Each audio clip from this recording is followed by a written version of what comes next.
Hello, everyone, and welcome to the webcast. My name is Christine Dorsey Davis. I'm the Executive Director of the Ohio chapter of the American Planning Association, and I am your webcast moderator. Today is Friday, October 31st, and we will hear Zoning for Our Future. We're talking wind farms, EV, and manufactured and modular homes. This is going to be a good session, packed with information. If you have any technical questions, you can type them in the chat box. I'll do my best to help you through those.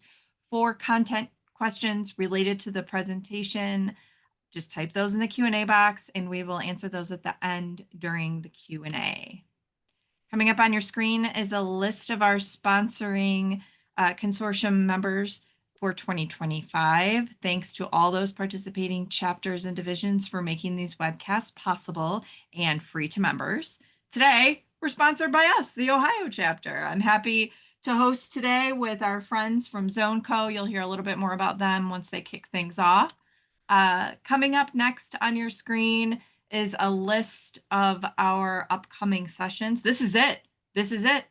This is it for 2025. We're going to start booking 2026 sessions here shortly. I can't believe it. So you can register for these sessions by visiting our website, ohioplanning.org/planningwebcast. Today's session is worth 1.5 CM credits. For those whose logs are due here at the end of the year, now's the time. You can log today's session by heading over to planning.org, log into your MyAPA account, and from there you can search by today's title or event number, both of which can be found on our website. Again, ohioplanning.org/planningwebcast. For those who need those specialized credits before the end of the year, we have a list of on-demand sessions that are available for the sustainability and resilience, law, ethics, equity. They're all available to you for viewing for free and for credit. Again, just head to our website for that. If you're on social media, be sure to like us on Facebook. That's where I post any important date or time changes, when new sessions are available for you to register for, and a weekly reminder of what's on tap. We record all of our sessions and we post them onto our YouTube channel. So type in youtube.com/planningwebcast and our channel will pop up along with our well over 550 session recordings, all available to you for free. So become a fan, subscribe to our channel, and you'll get notified when new sessions have been uploaded. Last thing, join our email list. You can scan the QR code or head over to our website to sign up. I promise I send only one email a month, and that is a reminder of the sessions that are available for you to register for, links to everything, the on-demand sessions, our YouTube channel, all the things. So be sure to sign up for our mailing list so you get notified. All right, that's the end of my housekeeping items. Again, if you have questions for our panelists, type them in the Q&A box. We'll get to those then during the Q&A. With that, I'm going to turn it over to you, Jocelyn, to kick things off.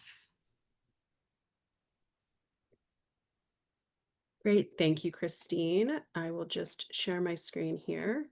If everyone can just hold on a moment.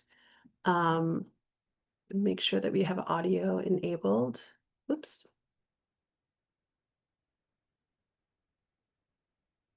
Okay, that seems to be set correctly.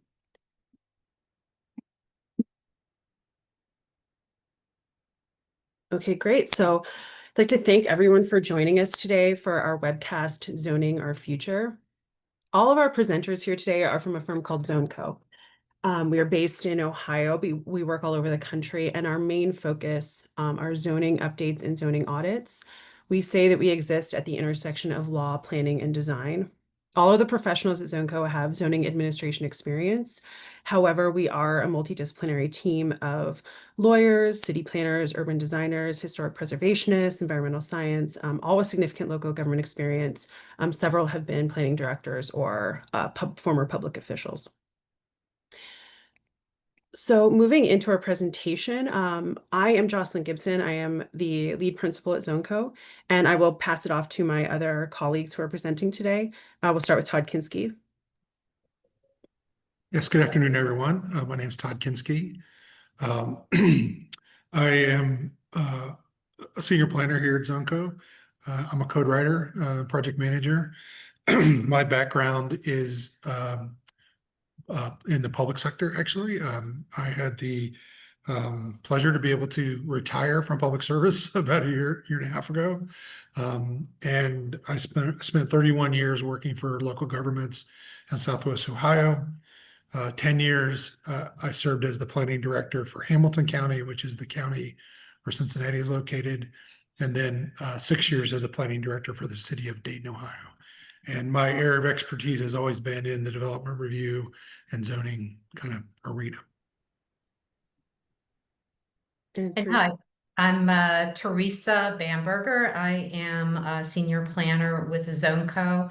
I'm also a land use and zoning attorney. I started out my career after an undergrad in architecture, working with a large AE firm in Baltimore, Maryland, and did several significant urban design projects around the country. From there, I went to a beautiful little community, Maryland, Mount Airy, and I was the planning director there, where I engaged a community in completely rewriting our zoning code, comprehensive plan, and subdivision regulations. I also worked at a company as a project manager, director of land development, where I gained a lot of knowledge, information about kind of the nuts and bolts of development, infrastructure design, stormwater management, and planning, and then went to law school. So since law school, I have been working primarily in the areas of land use and zoning, and now very happy to be with ZoneCo, working on code rewrites and continuing work in land use and planning law. great, thank you, Teresa and Todd. So moving into what we'll be discussing today in this presentation. So we'll be starting with a sort of overview, how to prepare for innovation, and then frameworks on how to think about adopting zoning reform for innovation. And then we'll get into our topics, our specific topics: solar, wind farm, EV charging, and manufactured and modular homes. So I'm going to pass it off to Todd to discuss briefly what happens when you don't prepare for innovation. Yeah, so the theme of what we're doing today is really talking about those things that are either are emerging, have emerged, or we've been dealing with for a while, but they're changing dramatically.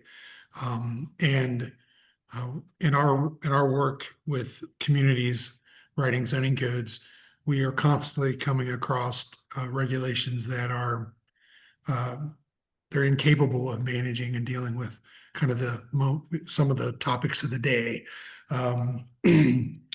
While it's not on this slide or in this presentation today, for example, data centers is an emerging thing. But every community seems to have that thing that they're trying to deal with. And so the whole notion is really trying to get ahead of it, right? So you have to be prepared for it. You have to have regulations that are nimble. And oftentimes we find is the regulations are incredibly specific, and they can't accommodate things that are slightly different than what they were written to manage or to control. And so, if you're not preparing for this innovation, then you're gonna face some disruption. And as public sector planners, all of us at ZoneCo and every planner that I talk to has dealt with some kind of disruption, either a land use category they didn't, they've never didn't prepare for, a kind of housing that they don't currently have a category for. So anyway, so we're just really trying to get folks to be thinking and be more future oriented in how they approach their codes. And so covered this a little bit, but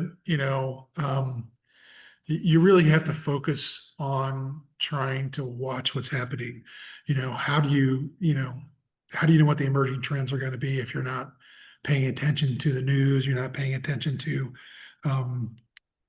what other communities are experiencing. Sometimes it seems like things happen on the West Coast before they happen in the Midwest, and are we watching that? So it's really important that we can, are always researching and just trying to keep our eyes and ears open to see what the trends are in the field of land use. And so, as I said before, if you're not shaping the future, then you are scrambling to catch up. And so, I mean, how many of us have had a project come along and we're like, oh no, what are we going to do? We don't have regulations for this. It doesn't really fit anywhere. And then someone makes a decision and then the community gets upset because, you feel like you put in the wrong category. Or you have to have a project wait for you to write regulations, or in some cases, communities write moratoriums to stop uses from locating so they can get in front of it. And moratoriums are okay in some communities legally and not in others. Home rule cities in Ohio where we work typically can do moratoriums without much of a problem. Other states don't allow that, so sometimes that's not your, you can't lean on that. But I'm working in a community right now that's had a moratorium for a year on a whole list of uses for which they just weren't ready for. So the implications for your zoning code is that, you can accidentally prohibit something. You might have the wrong standards, or the worst thing I think of all of these is that you have a bad interpretation of a use and then you live with a decision. Or in some cases, you don't live with the decision and they fire you and you're on your way. So it's really important to kind of get the regulations right. And so further to some of the things that Todd spoke about, so when you do have perhaps a new and novel use that is absent from your listed uses, kind of act like a prohibition. We want, in instances like that, we want to think about the different ways you can approach zoning for innovation. And so the first is just removing those barriers, right? So making sure it's, you're not creating prohibitions on what this use or type of structure is in your community, especially with as pertains to the examples that we're going to talk about today. So so removing obstacles being the first sort of bucket, and then the next is creating incentives. So if it's something like solar arrays that you want to incentivize on homes, or green infrastructure, you want to incentivize that inclusion within developments, you create incentives for those things that are positive, that you would like to see more of, and then filling regulatory gaps. So this is where there is a minimum standard you're willing to accept. So it is mandatory, and there's a lower level that you're willing to accept for adoption. So those are the three buckets that you can sort of think about adopting innovation into a zoning code. And I just want to point to a website. It's the Sustainable Development Code. I reference this all the time because I think it's an excellent resource for communities that are looking into especially environmental reforms within their zoning codes. And the way it's structured is really intuitive, but it does a really effective job of laying out these buckets and also laying out sample language on these various things within these buckets. So what you can do to remove barriers, the types of incentives that we're seeing in zoning codes, and then also if you are seeing minimum standards, what those are looking like in various communities. So that's a great resource that I encourage you to visit if you're looking at zoning code reform. So with some of the things that we're going to talk about today and zoning for innovation, be aware of your state's legal framework. So a lot of states are getting ahead of these things. So for example, Ohio counties restrict solar and wind farm uses altogether. That is one approach. Anything over 50 megawatts or more has to be approved by the Ohio Power Siting Board. In other examples we're going to discuss today, like EV, California has baseline minimums for EV parking space integration in residential development. So on an array of issues, when you're looking at making reforms for innovation, just be aware of what your state is doing. So that's a first piece of advice as well. So the first topic we're going to get into is zoning for solar, and I'm going to hand it off to my colleague, Todd Kinski, to discuss that. Yeah, thanks, Jocelyn. So I'm going to talk about solar and wind farms. And in many regards, they have kind of a lot of similarities, but I think the point here is that you need to understand is that those communities that have references to solar in their code have more solar. So if the last thing you want is for folks to not know if solar is permitted, or someone comes in to do something and you have to again scramble to write regulations. So plan for it. It's kind of the overarching theme. Next slide. I'm not sure who's driving here. Oh, thank you. So with solar, there's really kind of 2 or 3 categories that are really important. One is the stuff that's happening on individual properties, mostly residential. Usually, people are using it to charge, their own EV, or some household battery system that is used on site for their local personal needs. Commercial is becoming more common. Probably the first place I witnessed this is in Cincinnati at the Cincinnati Zoo. If you all get out, open Google Earth and take a look at it, they have a huge parking lot where all the parking spaces have these covers, like you're seeing in this photograph here at the Walmart, and it serves both to collect the sun, build the solar, battery system and charge your community, or offset your electric costs, whatever. But also it serves as a shade for your cars. So this is becoming more common. Obviously, warehouses, places with really big flat roofs are starting to do this more. We're seeing them just become more common in industrial uses as a secondary form of electricity to offset costs. Solar farms are becoming more common. They're big in California and Texas, but they're happening in other places.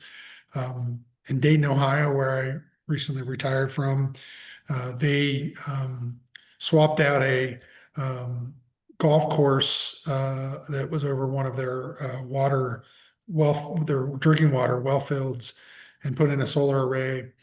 So they not only are offsetting their costs, they're also getting rid of all those pollutants that were potentially contaminating their groundwater. So solar is here, and it's growing.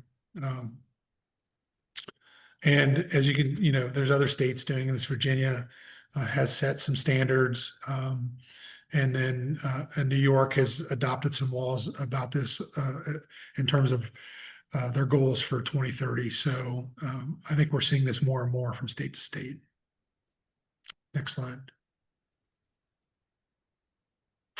So why solar? I mean, some of this, you guys understand all this. Sun is reliable. It's not oil and gas that has to be piped. And come, deal with all the supply chain issues. Once you put it in, there's very little maintenance, and it gives you another source, so you're not just reliant on electricity. So it adds another way, another system. Oftentimes, solar is a secondary or in addition to your existing electric system. So you're not like turning off the electric grid to your house. So you have both choices.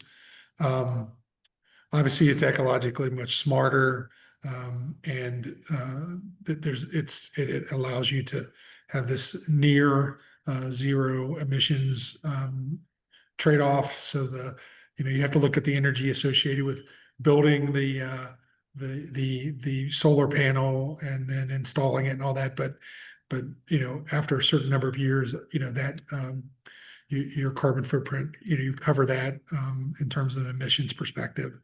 It also doesn't have the same kind of issues that wind does, with potentially impacting birds or bats.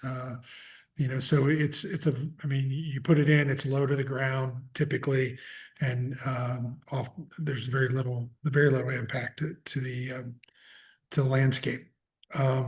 The other thing too is that it just allows you to not have to rely on all the systems that are out there, whether relying on the U.S. negotiating with other countries, tapping into oil reserves in Alaska, those kinds of things. It is the truly democratic source of energy. It's just there in the sky, and it can be used. It can be shared in compounds among people, depending on how you choose to live. And it just reduces reliance on the typical systems that we all have to worry about.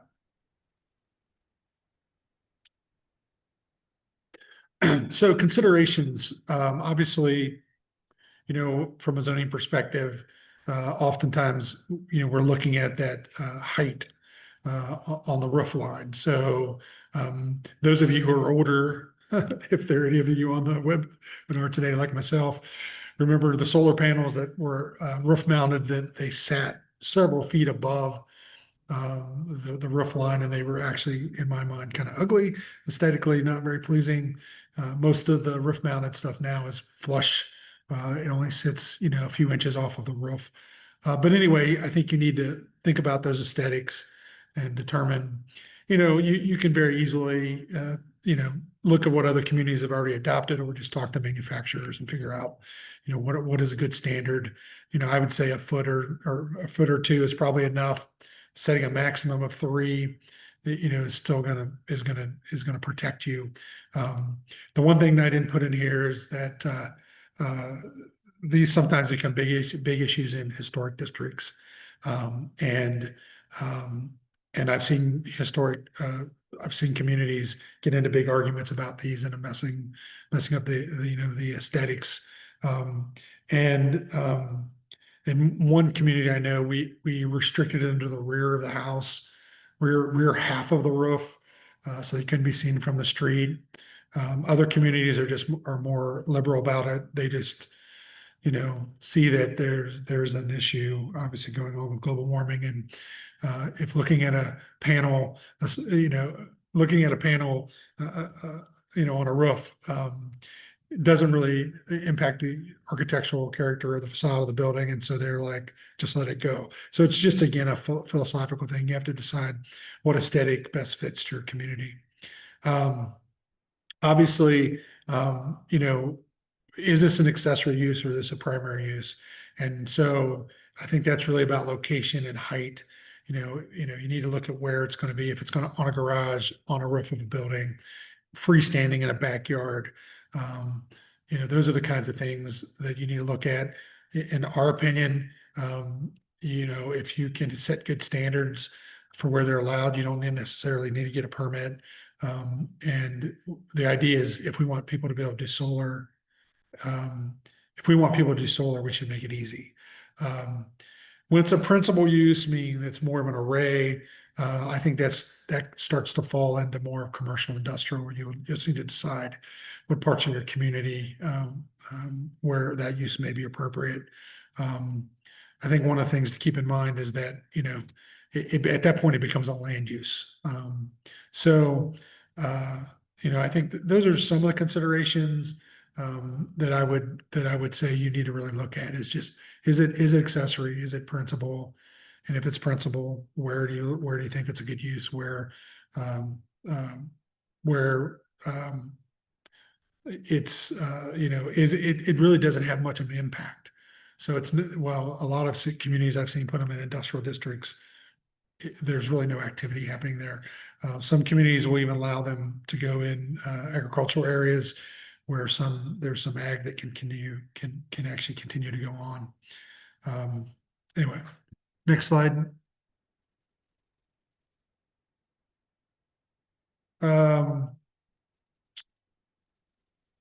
So there's other considerations are wall mounting. Some communities are allowing them to be mounted as solar awnings, as just an accessory use or structure, and writing regulations for that.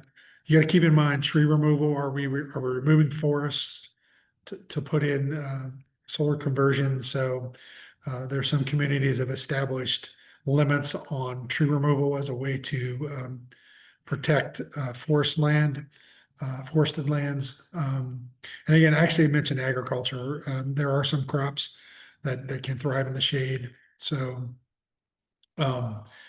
there is, however, obviously the big pushback on loss of rural character. And I think Jocelyn mentioned earlier, in Ohio, the state legislature has actually given counties the ability to just basically opt out of solar and wind. And I think it's about 20 counties of the 88 counties in Ohio have chosen to basically put a permanent ban. Now that doesn't affect the incorporated cities within those counties, but the county unincorporated areas. I think more than 20 in Ohio have just said, we want to protect our ag land for agricultural uses, and we're saying no to solar and wind. Next slide. There are some other kind of more non-zoning issues just keep in mind. And one is kind of this notion of your right to have access to the sun. So obviously access to the sun's not a vested right, but there's currently no regulations that we have seen where they limit development or tree growth on neighboring lots that would potentially then block someone's solar panels. But as the note here says, we'll probably see cases on that in the future. And maybe in the Q&A, Teresa can weigh in on that. But another big thing that really is impacting this energy source is this notion of net metering. If you know how net metering works, essentially it's whether right now a lot of communities, you can only use the electricity that enough to generate for your house. And when you generate more than your house needs, most places you can't sell it back to the grid. And there's been a lot of fighting on that front by the utility companies. But if you are able to sell back to the grid, then that would be a game changer for solar. And I think that's one of the things that, as energy becomes more of an issue going forward, I think we'll see that. And then there are some incentive programs. There have been federal tax credits, state tax credits. There's been some community solar programs out there. But the notion, I think the thing to note here is that it's probably important for you to have good standards. But the demand for this and the use of this will probably be driven more by state and federal regulations and standards for utility companies. Okay, switching gears a little bit to talk about wind farms. So wind energy, don't have the most recent data I could find was from 23. Represented about 12% of the utility scale electricity generation in the U.S. But I think it was in 2000 or 2021 that was at like 6%. So it really doubled in just a few years. So I think that this number is going to continue to grow. Again, in 2023, we had several states where more than a third of their electricity was being generated by wind, and they're listed here on the slide. Next slide, please.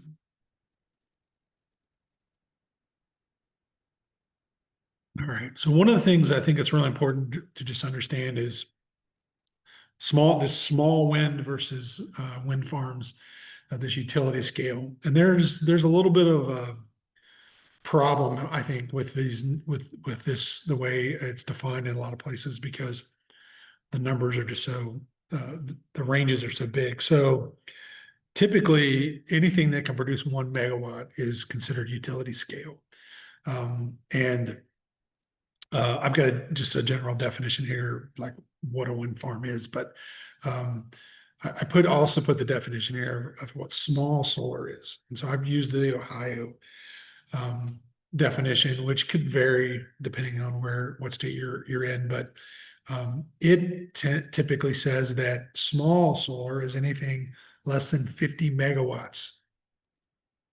So that's a huge range. When we're talking wind farms, we're not talking about these things that are shown in these photos, these things people are putting in their backyards or a commercial business puts up a small little wind turbine. And we're talking about large numbers of turbines, and usually very big and tall. Next slide. So just to add a little bit more to this in terms of the definitions and what this all looks like. The typical small wind turbine, the thing someone puts in their yard or in their business, can produce like 500 watts to 10 kilowatts, and they can be kind of small or a little bit on the medium size. And then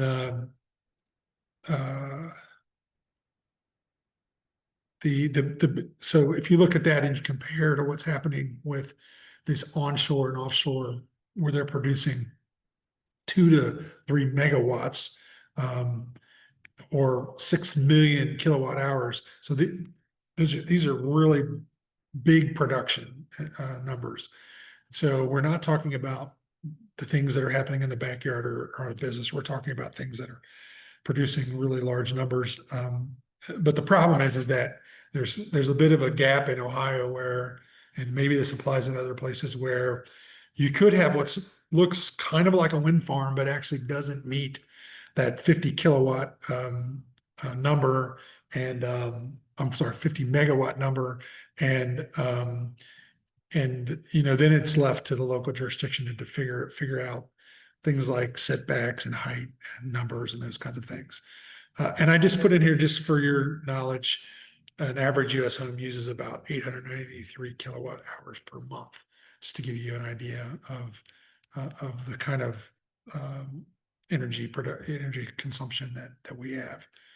So in that previous slide, when I was showing you a third of the state, I mean, that's a lot of wind production. So you can kind of see the relationship. Next slide. I went through and just gave a quick list. You guys mostly know this stuff, but you should, pros and cons of this. It's obviously renewable, low cost to operate, very clean energy. It's easily scalable. You can have a small farm, big farm. There are some economic benefits, and obviously you have to build these things and pay people to install them, that kind of stuff. And the big thing, though, I think from a land use perspective, from the zoning perspective, you can have wind farms and you can have ag all in the same place. If any of you have ever driven on I-65 North between like Indianapolis and Chicago, there's a massive wind farm up there, and it's all in ag land. On the negatives, wind is intermittent, can vary visually. Some people love to look at what a big blade flapping in the sky looks like, and other people hate it. There is definitely noise associated with it. Some have this. There's a term called shadow flicker, which is basically the shade that's generated by these blades, and how if it passes over an adjoining use. For example, if you live in a single family home and you have this shade, goes past your house all the time, that could be annoying. One of the big issues with wildlife impacts. The two big things there are birds, migratory birds, and bats. Lots of issues. There have been claims of other wildlife impacts, but obviously those two are well known. The big startup costs. These are very expensive, complicated pieces of machinery, and there's a fair amount of carbon footprint connected with, building these things. And then the other thing is that they have to be in areas where you have access to big electrical transmission lines. And if they don't exist, then you have to build a transmission line too, which is another impact to the landscape. And then there's also a really big issue with how you decommission these once these blades and all the equipment, like they run out of their usable life. How you dispose of them is a real problem. Next slide. Okay, we put together a great little resource here. I found this great resource here for you to look at. I have the web link there. Kind of shows you what goes on from state to state. Some states, it's all local authority. some that's hybrid, and some are completely done by the state. I just cut out one little piece here and showed you a little summary that they give for Ohio, and showed you an example here that, and again, these are the above 50 megawatts, which have to be approved by the Ohio Siting Board. They require these towers to be set back 1,125 feet from the property line. So, so we're talking very large sites. This could be different depending on the state that you're in, but if you want to go take a look at that website, it's kind of a nice resource. Next slide. Okay, we'll see if this works.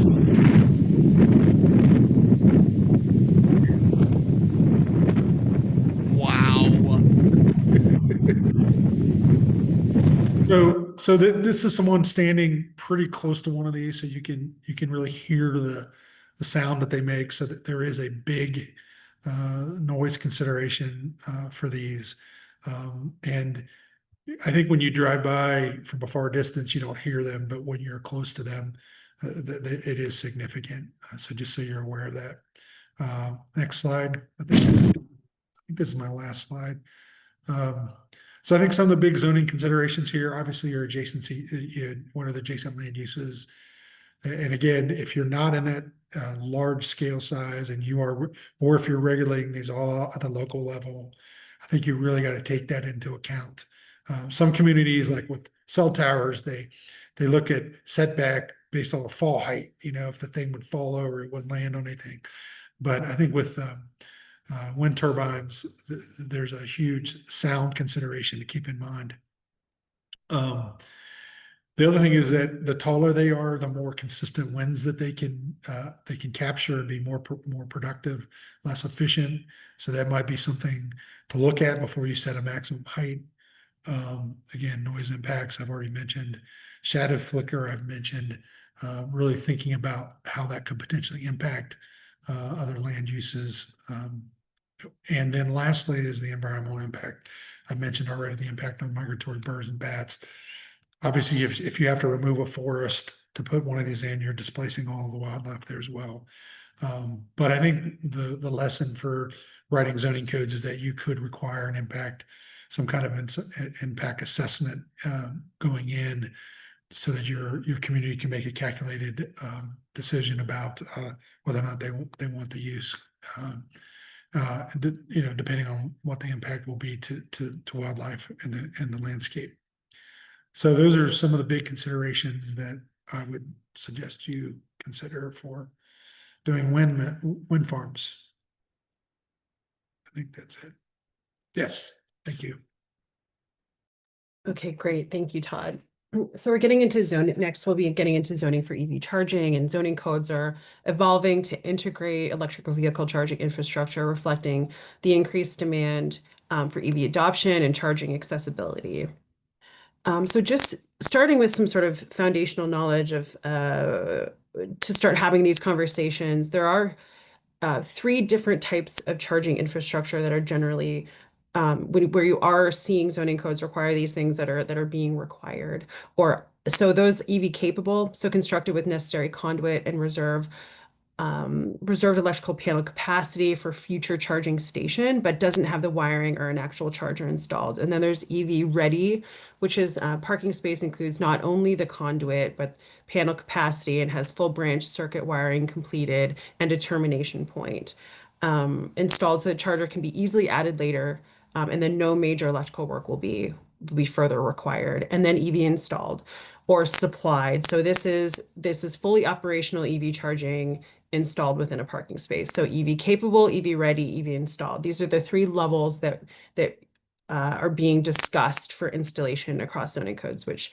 as you'll see, varies a little bit in what codes that are addressing these things are requiring, but it's foundational to know these things. The next thing is some of this is probably old news for those of you, but just in case, there's 3 levels of charging. Level 1, generally the 120 volt outlet.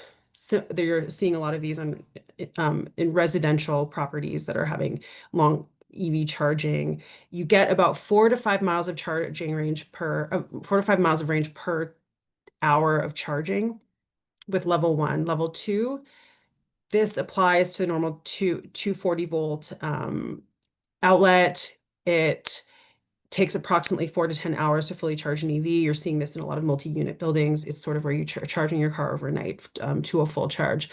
And then level 3 charging, which is the fast charging. You're seeing this more in commercial applications. You can get 60 to 80% of the vehicle's range in about 20 to 30 minutes.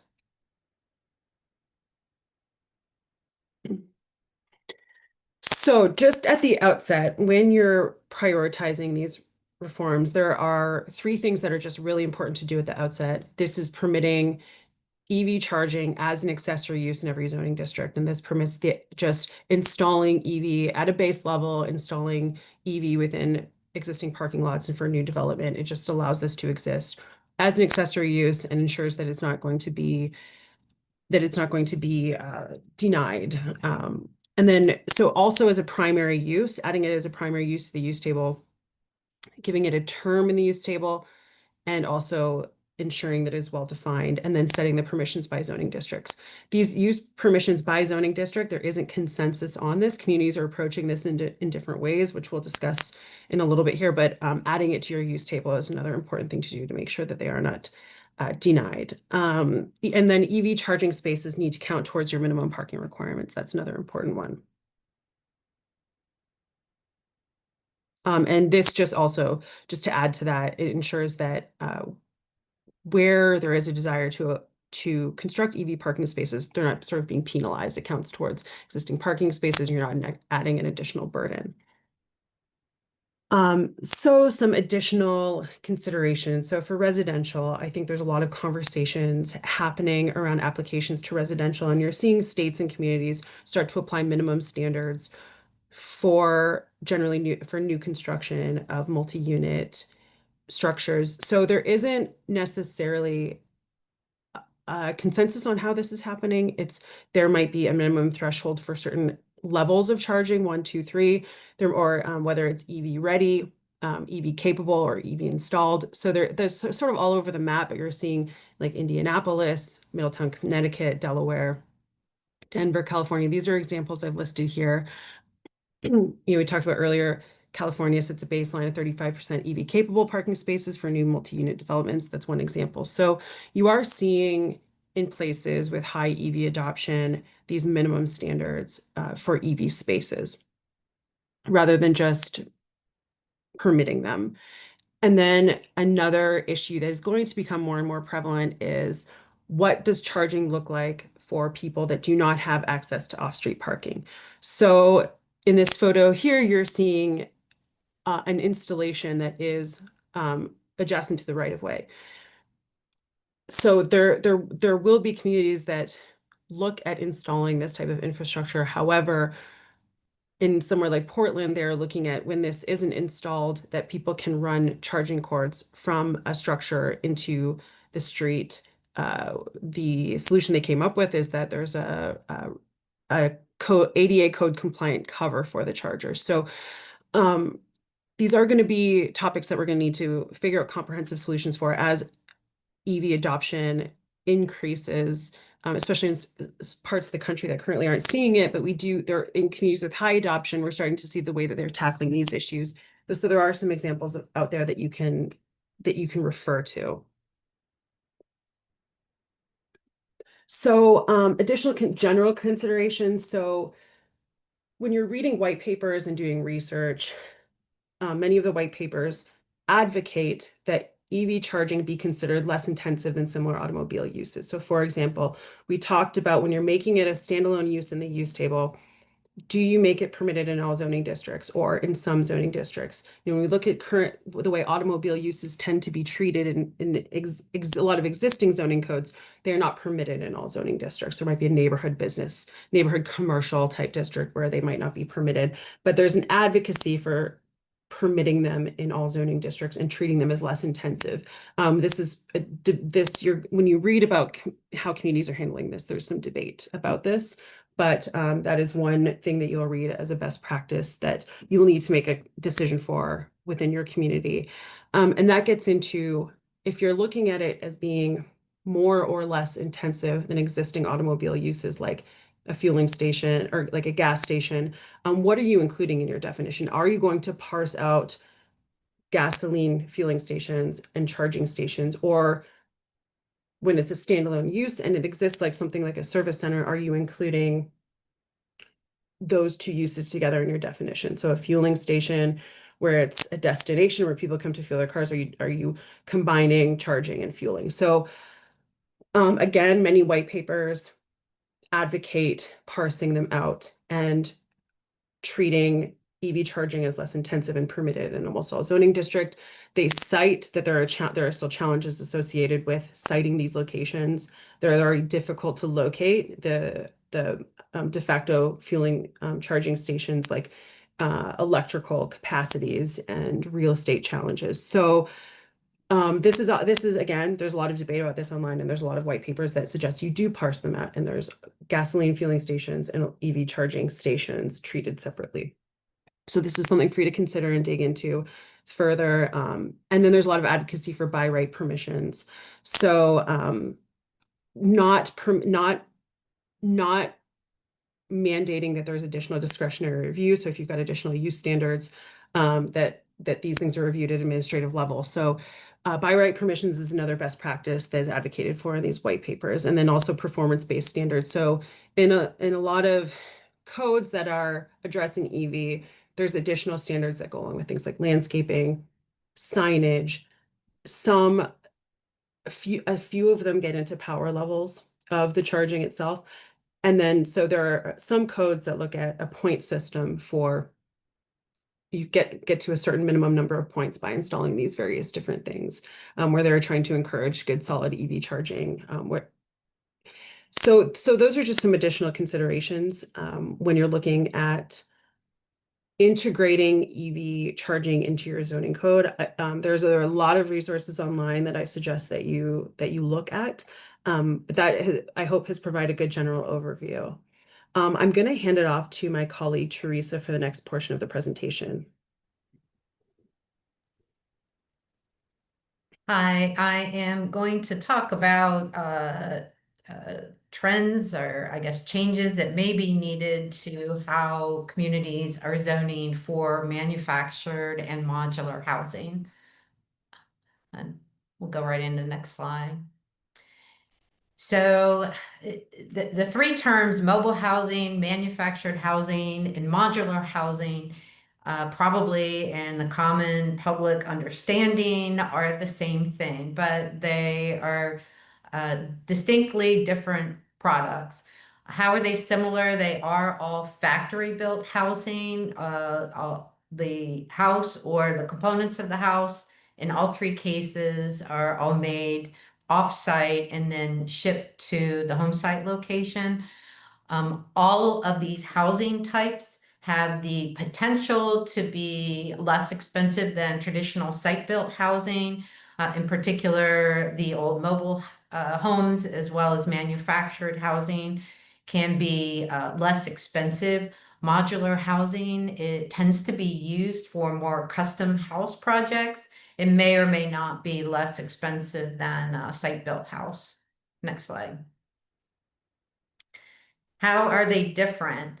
So mobile homes, a lot of people still don't know that what we traditionally understand as a mobile home or mobile home park are no longer allowed to be constructed as permanent home sites following 1974 National Mobile Home Construction and Safety Act and standards that were promulgated by HUD in 1976. So we've had about 50 years where the old mobile homes that people commonly understand are not being constructed. However, I think in a lot of communities, if you talk about manufactured housing or modular housing, the community thinks mobile homes.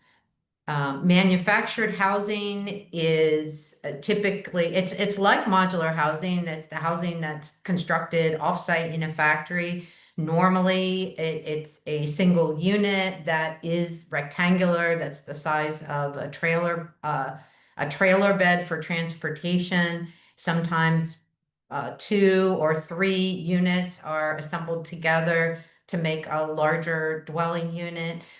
The manufactured homes being constructed today have to meet federal manufactured home safety and construction standards. Modular housing is different from, let's see, we'll go back one. Modular housing is different in that modular housing components are constructed individually. So you might have a modular part that is the bedroom and another modular part that's the bathroom. These parts are delivered to the site and then assembled on site. There's a lot more flexibility in the size and the shape of the ultimate dwelling. So you could have 2-story dwellings. A lot of modular homes look exactly the same as a site-built home. So that's a different product. Next slide. So I just wanted to take a step and discuss why is this important. What this slide should probably have led off with is that we have a huge affordable housing crisis, I think pretty much across the country. I think planners, we need to be aware there are a lot of people currently living in manufactured housing. This statistic might be a little dated. I think it was from the 2022 census, but nearly 16.7 million people are living in manufactured homes, which is about 5% of the total population. There are a lot of manufactured housing units sold each year. In non-metropolitan counties, manufactured housing accounts for about 12.5% of occupied housing units. In 2022, over 100,000 manufactured housing units were shipped. There's a predominance of them being used in the South and the Southeast part of the United States. Manufactured housing can provide a path to affordable home ownership.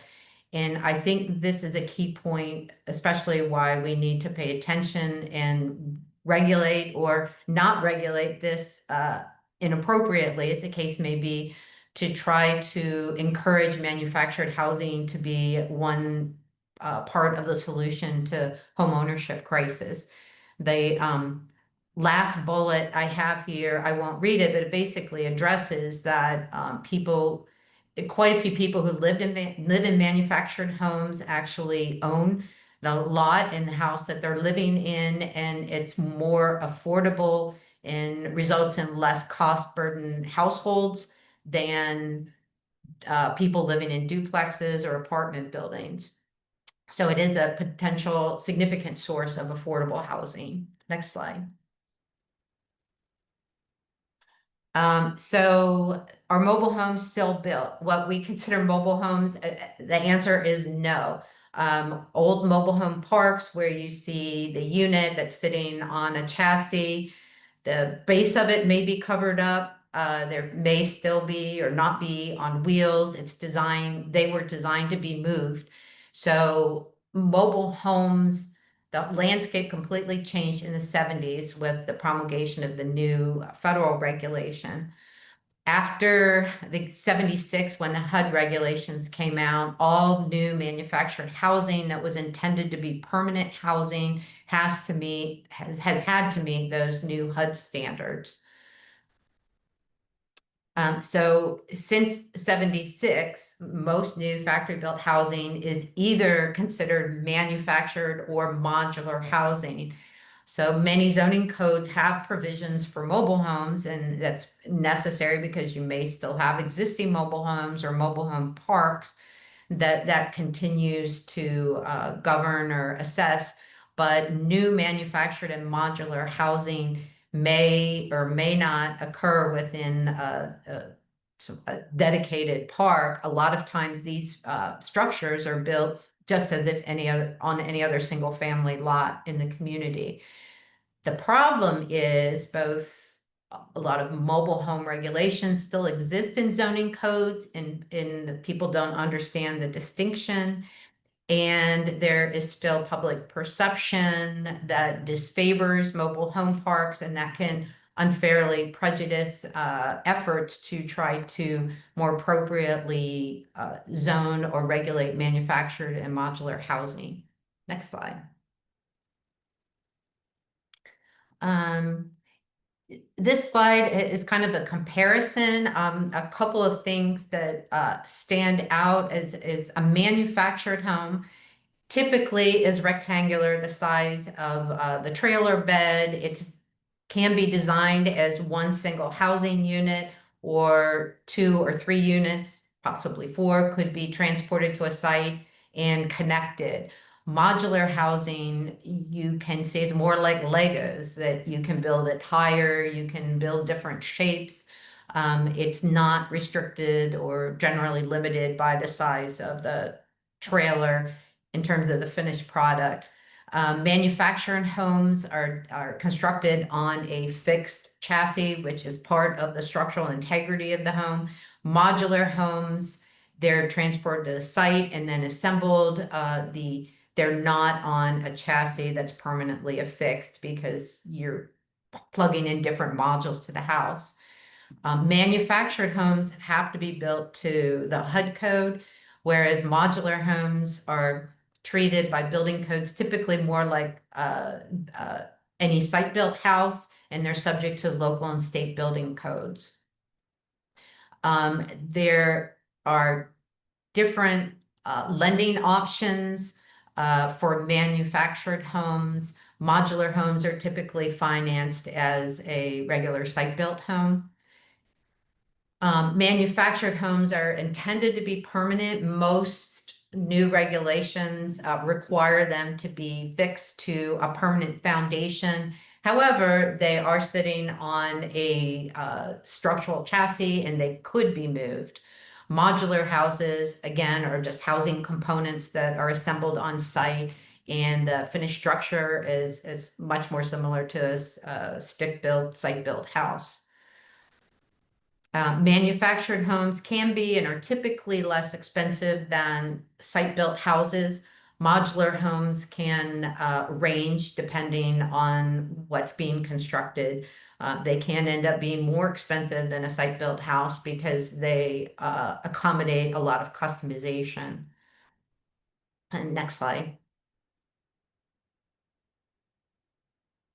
So I probably did a disservice to manufactured homes by referring to them as single wide, double wide, and triple wide. I probably should have said single unit, double unit, and triple unit, just to, again, distinguish from the preconceived notions of the older mobile homes and mobile home parks. But manufactured homes generally are large, rectangular, like the image on the left, although there can be quite a lot of design variety in what's produced as a manufactured house. Modular homes, the home on the right in that photo can look like, again, any typical site-built house. There's a lot of flexibility, and that's the appeal of those, is that they can be customized and flexible design. Next slide.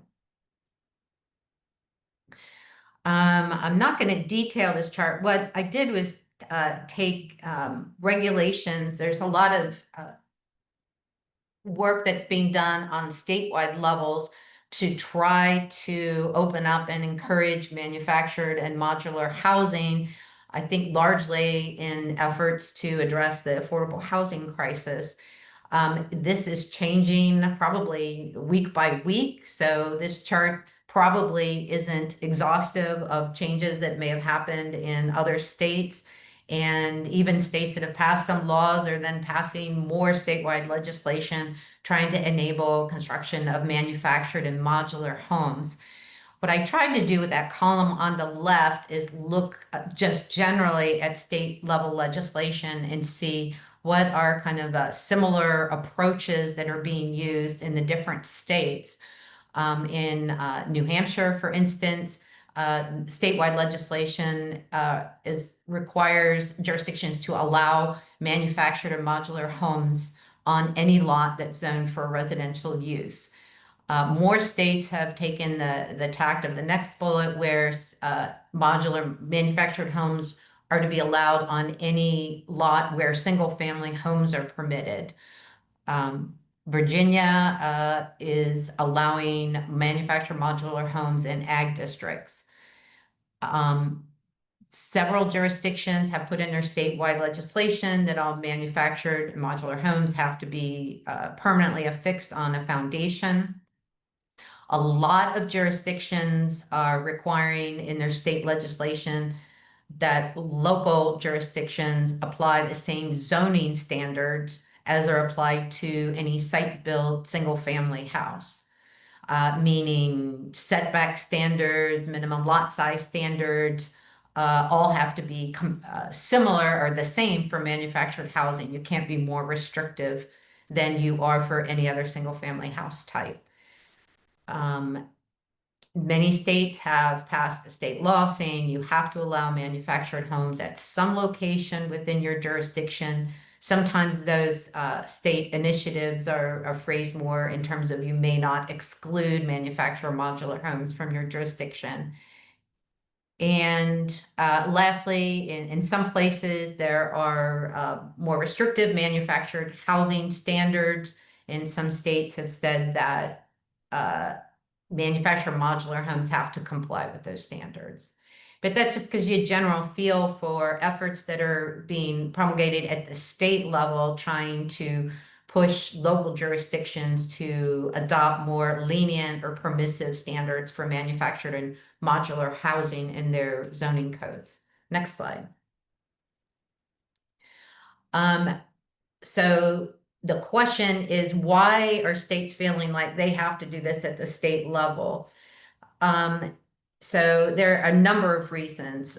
Many jurisdictions are still thinking of manufactured housing as the old mobile homes and the mobile home parks, and requiring them to be built in their kind of self-contained communities. Manufactured housing in a lot of zoning codes is allowed with some kind of discretionary approval, like a special exception or a conditional use, which allows people in the community to come to those hearings. And if they have a negative perception of a mobile home park, that carries over to opposition comments on manufactured housing. Another thing is you have to look at the specific standards that are set out and applied to manufactured housing if you have this extra layer of permit approval. And the question is, are those standards, do those standards allow a lot of room for discretion, or are they more black and white and quantitative? Because any discretionary standards also can be latched onto as a means to argue that the manufactured housing should not be approved. There are aesthetic concerns with manufactured housing. Some of these standards make their way into the local codes. Some of them have good reason to be there. Sometimes these specific design standards can be a little excessive and can work to inhibit or prevent the construction of manufactured housing. And one thing to keep in mind is, because this manufactured housing is being done on a factory scale, if every jurisdiction in a state has different aesthetic standards for manufactured housing, that makes it difficult for the supplier to meet all these different standards. So standards that you might deem necessary, like slope roof or drainage, there's justification for that. Sometimes the standards on aesthetics can become too specific or very specific and effectually deter or inhibit manufactured housing in a jurisdiction. Zoning codes that don't mention manufactured housing sometimes are used to say it's not allowed in your jurisdiction. So making sure that your zoning code doesn't have kind of hidden or maybe missing provisions that work against the permissiveness to allow these types of housing, it's important to consider. Another thing is, all these states have passed legislation for broader inclusion of manufactured housing, but that doesn't necessarily result in the changes at the local level in your zoning codes. I think as again, probably in response to the affordable housing crisis, not just in manufactured housing, but there are a lot of other areas where statewide legislation is trying to influence local zoning by passing these statewide planning laws. But unless they're enforced or adopted locally, you could run into some issues, possibly even legal challenges if somebody's trying to do something that the state legislation says should be enabled, but local zoning codes don't allow. So planners have to be much more aware of what's going on with state level legislation that affects planning. And I want to give a shout out to this article. It was in April 2024, Equitable Zoning for Manufactured Housing. It's a great article. It goes into a lot more detail and has a lot of good references. So if somebody wants to delve into this more, I'd recommend that resource. Next slide. So just jumping to Ohio, for example, in 2018, Ohio restructured how manufactured housing is regulated and permitted at the state level. In the state level regulations, there are some specific standards. For example, all manufactured housing has to be on a permanent foundation, has to be a minimum of 900 square feet, has to have a 3 to 12 roof pitch, gutters, 6-inch roof overhangs, and has to have conventional residential siding. So you need to look at whether you have any state standards and evaluate whether any local standards that you have are compliant or conflict with those standards, if you're going to set out standards for manufactured or modular housing separately. In Ohio, by the way, modular housing is kind of lumped in with manufactured housing for purposes of the state regulations. Next slide. So the question for planners is, what do we do with zoning for manufactured and modular housing? I think it is important to recognize that this could be a one piece of the puzzle to help solve the affordable housing crisis. These type of products are ideal for locating on infill lots and older communities. We may have a lot of those that provide opportunity for additional housing. I think we need to be very aware that public perception on what manufactured or modular housing is probably tied to the mobile home parks, and planners need to educate their elected officials and commissions and citizens on the distinction between the two. I also want to propose considering, whereas old mobile home parks were typically treated as a distinct use in the zoning categories, manufactured and modular housing aren't really different uses at all. They're really methods of construction.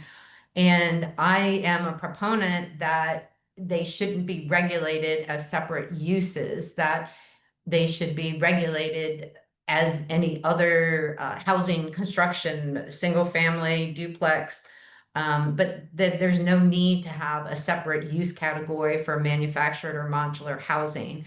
And if you look at the federal regulations and any state laws you have, for instance, I pointed out Ohio has some additional standards beyond what are at the federal HUD standards. Those standards may adequately cover concerns about safety and stability and even sometimes appearance. And I would say you need to think critically whether any additional regulations are really necessary. Evaluate your zoning codes to see if there are any hidden barriers that are inhibiting the development of manufactured or modular housing, and make sure those are addressed. But again, my recommendation is that manufactured and modular housing should be thought of more as just types of construction, not separate uses. And I'd advocate zoning codes treat them that way, allow them by right where any other housing type is permitted, and promote this as a resource for addressing affordable housing. I think that's my last slide. Yes, thank you, Teresa. And so we want to thank everyone for attending today, and we've got time for the Q&A. So I believe Christine is going to be the moderator for this portion. All right, thank you. And we have some great questions coming in, so feel free to type any questions you have in the Q&A box. And we had a webinar, I want to say it was last year, and it was all on modular homes. It was fascinating. And in fact, some of the panelists were folks that lived in modular homes, and in particular, I don't know, like modular home developments, I guess. They actually owned the property collectively. And so they had, some of the owners on the line and just their perspective. And I'm going to try to find it and put it in the chat box, a recording to that, because honestly, it was very interesting. Okay, let's just dive into questions. So this first one, I think it's probably going to be for you, Todd. We'll start with you and then make the rounds. Do you have suggestions for writing code that allows flexibility for these uses to evolve with the technology without requiring a text amendment? And then for context, Dylan's rules state they're in Virginia. Oh, yeah, well, it's just challenging work. I think the best piece of advice is to try to make the regulations as only as specific as you need to make them.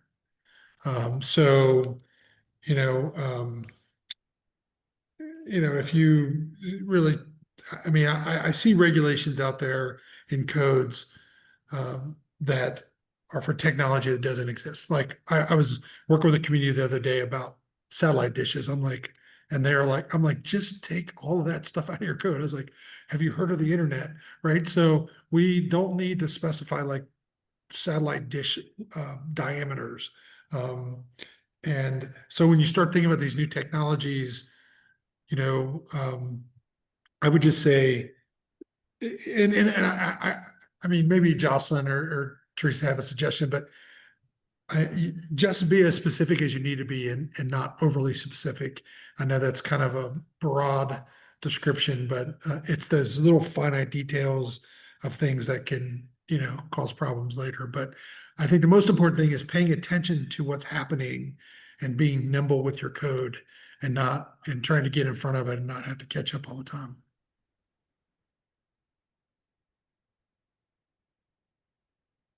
Okay, thank you.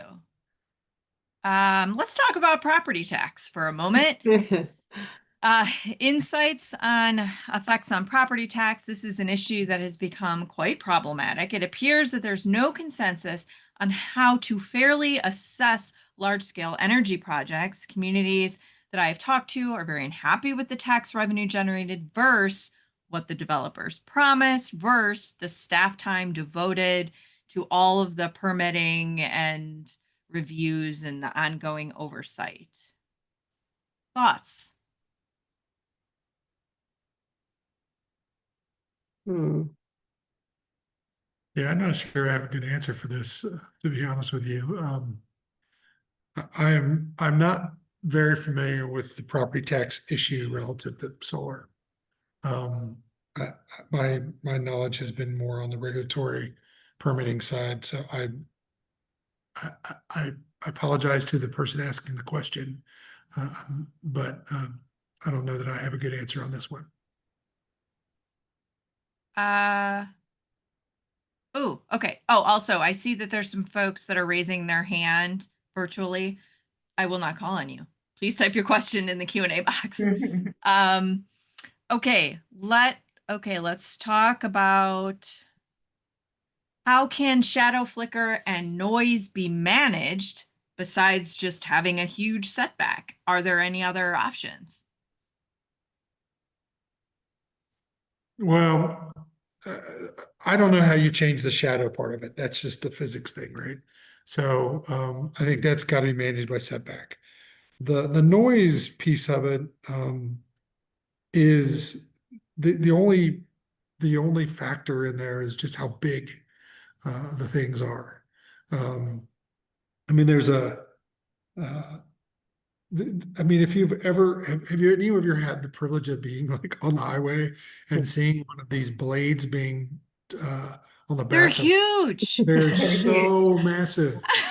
And you imagine three of those spinning around, it is just it's just huge, massive hunks of steel spinning in the sky. And, unless it's smaller, I'm not sure of how how you can do anything with the noise.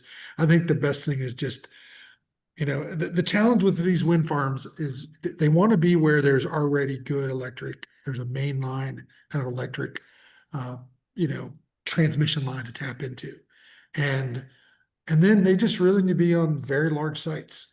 And these are the wind farms. The smaller stuff, the stuff that's happening, a couple of windmills on an industrial property, or the things that folks want to put in their backyard or whatever, those are different. The noise associated with those are almost non-existent. But man, those big towers are just very, very loud. And Have you ever seen like a street light also up close? They're way bigger than you think they are. It's incredible. They're they heavy. are unbelievable. Yes. And when they have to have two trucks, one on the front and one on the back, carrying the Right. front and the back of Absolutely not. the No. the fins on those things are just Right. unbelievable. All right. Todd, you're off the hook for a minute, which by the way, folks, Todd Kinski, he failed to mention that he was actually the president of APA Ohio for several years. You failed to mention that to the group during your intro. Let's see. Teresa, can you speak to tiny homes in relation to manufactured, if she doesn't address it in a future slide? I'm not sure if you did address it in the future slide. Tiny homes. I don't think you talked about tiny homes, I did you? did not talk about Okay. tiny homes. I didn't think so. I mean, I would, and I don't have particular experience in tiny homes with these. I mean, I would think they could fall under either a category of manufactured or modular housing. But again, I advocate that there shouldn't be any separate use regulations for those.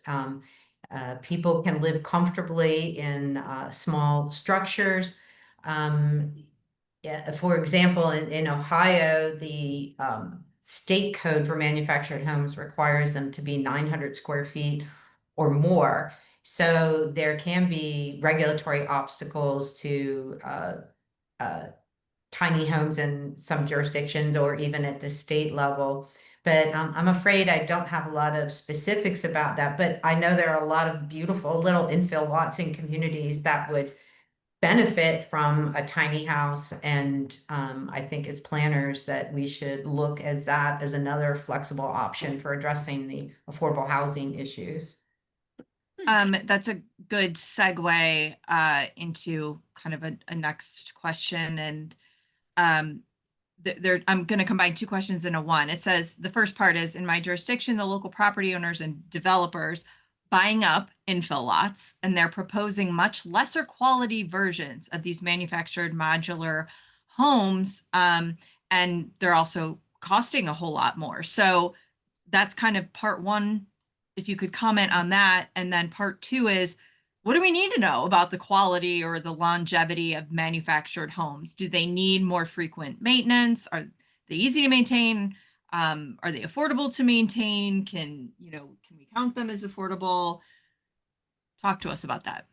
Well, within the products, there's a wide variety of manufactured housing. I think the HUD standards and the state standards require them all to be meet certain minimum structural guidelines.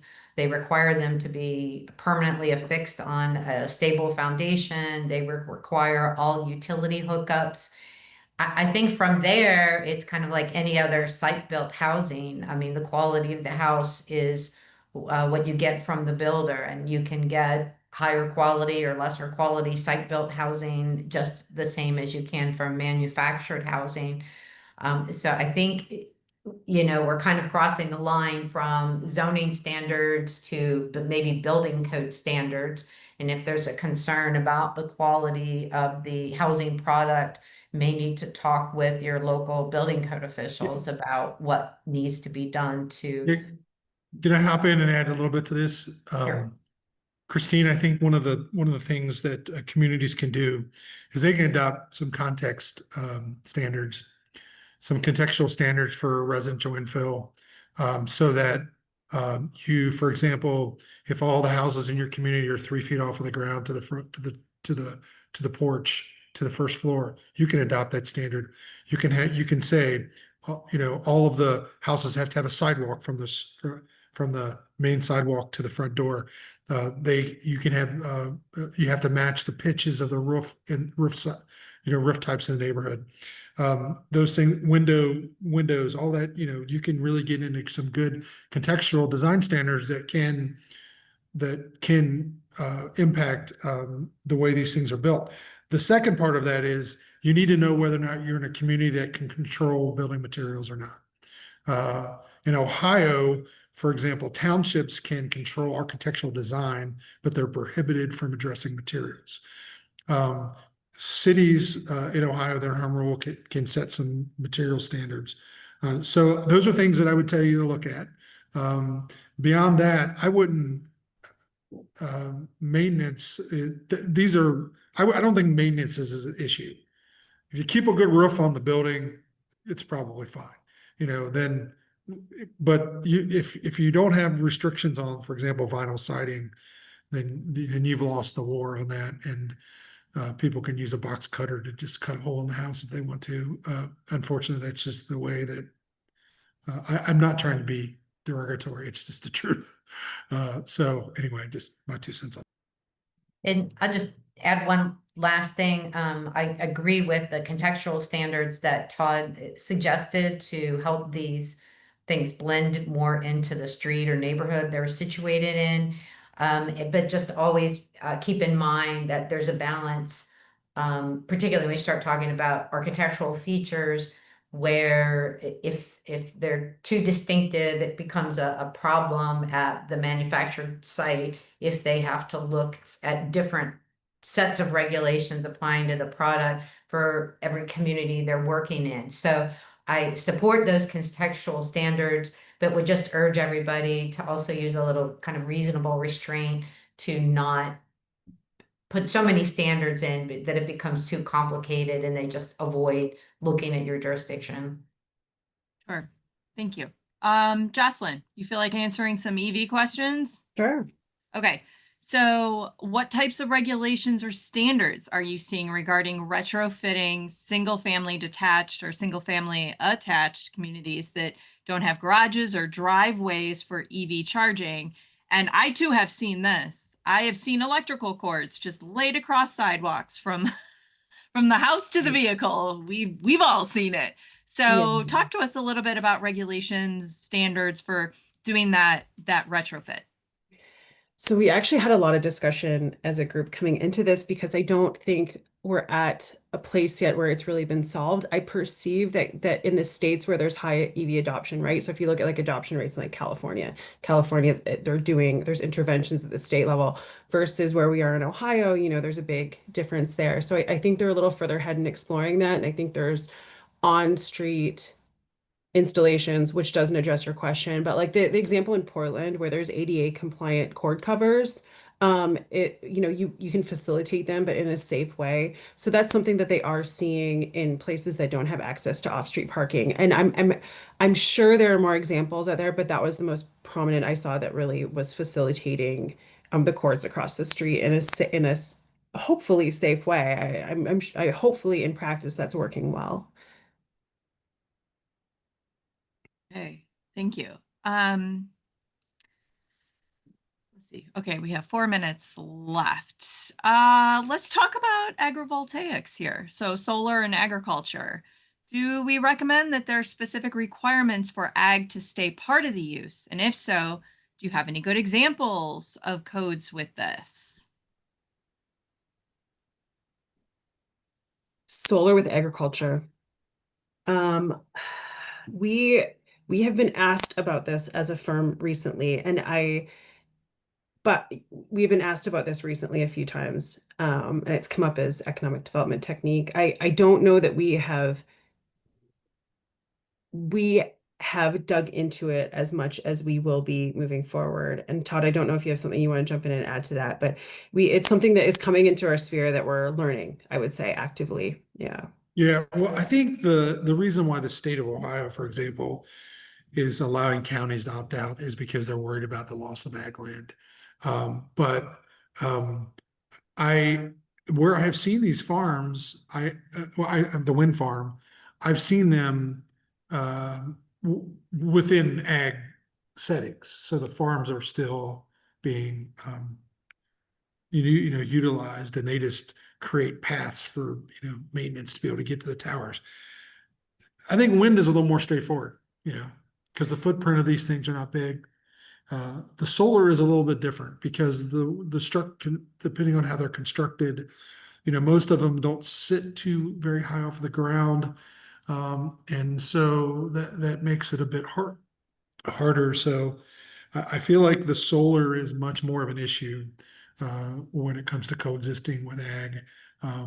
But I actually so I think solar is a really good solution for brownfield sites, for example. I've seen a couple of former landfills, where they're converting them to solar arrays. But that's not the same because that's not taking up valuable ag land. But I think this is probably one of the reasons why the Ohio Power Siting Board gets involved on the big ones in Ohio. But there's a limitation on what can grow relative to the solar unless they're elevated off the ground a bit. And I got to tell you, if you look at it, I know not everyone can see this, but my panelists can. Our attendees are showing up with all kinds of resources here, particularly all of a sudden with the agrivoltaic stuff. So I am just kind of copying and pasting some of these links in the chat if folks are interested in looking at this more. And I know we had a webinar on this maybe 2 years ago, a pretty extensive webinar, just literally about that, about, having agriculture and solar at the same time. And I think also that webinar really started talking about decommissioning and when decommissioning, what that would look like, and what happens to a site after, and all of that good stuff. I'm going to stop us. It's 2:29. We had like over 40 questions. At one point, I think we had like 475 people on the line. This was really great conversation. There were some questions about if we're recording this. Yes, we're recording this. It will be posted to our YouTube channel probably on Monday, and that's youtube.com/planningwebcast. So we're going to go ahead and break there for the day. Thanks everyone for joining us. Thanks to my friends at ZoneCo for bringing these topics to us. And don't forget to log your CM credits. You can register for all of our upcoming sessions and subscribe to our 1 time a month newsletter at ohioplanning.org/planningwebcast. Everyone have a great weekend. Don't be too spooky tonight. And we'll talk next time. Thanks, everybody.